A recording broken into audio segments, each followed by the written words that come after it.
శ్రీ విశ్వావసునామ సంవత్సర చైత్ర శుద్ధ నవమి ఆదివారము అనగా తేదీ 6/4/2025 నాడు శ్రీరామనవమిని పురస్కరించుకొని మన పరిసరాల్లో ఉండేటువంటి ప్రతి ఒక్క రామాలయం కూడా విశేషమైనటువంటి ముస్తాబుతో విరాజిల్లుతూ ఉంటాయి.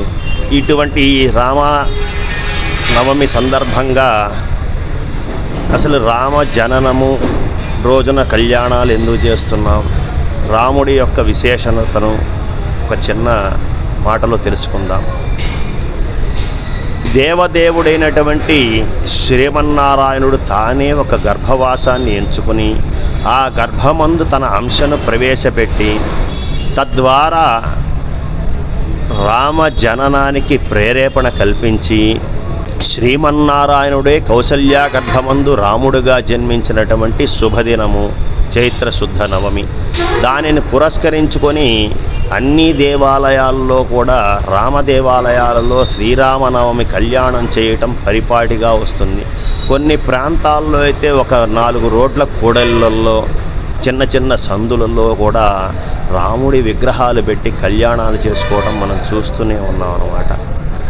అసలు రాముడు ఎందుకింత మన జీవితాల్లో ముడిగి వేసుకుపోయాడంటే, దేవదేవుడైనటువంటి నారాయణుడు మానవుడిగా జన్మించి మానవుడిగానే జీవించి ఏ మాయా మర్మము లేక తన మహిమలను లోకానికి చాటి చెప్పకుండా కేవలము ధర్మం అనేటువంటి ఒకే ఒక్క విషయం, ధర్మనిరతి ధర్మనిష్టతోనే ఈ లోకానికంతటికీ కూడా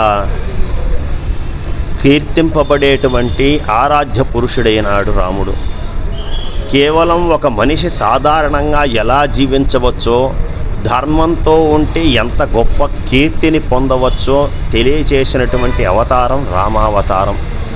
ఇక మిగతా అవతారాలు కృష్ణావతారం ఇవన్నీ కూడా మనకు మాయలు, దుష్ట శిక్షణ, తన తెలివితేటలతోనో లేకపోతే భగవంతుడి లీలతోనో మనల్ని మెప్పించేటువంటి అవతారాలు చాలా ఉన్నాయి ప్రాదుర్భావతారాల్లో. ఈ దశావతారాల అన్నిటిలో కల్లా ఈ రామావతారం విశేషం అదేనమాట.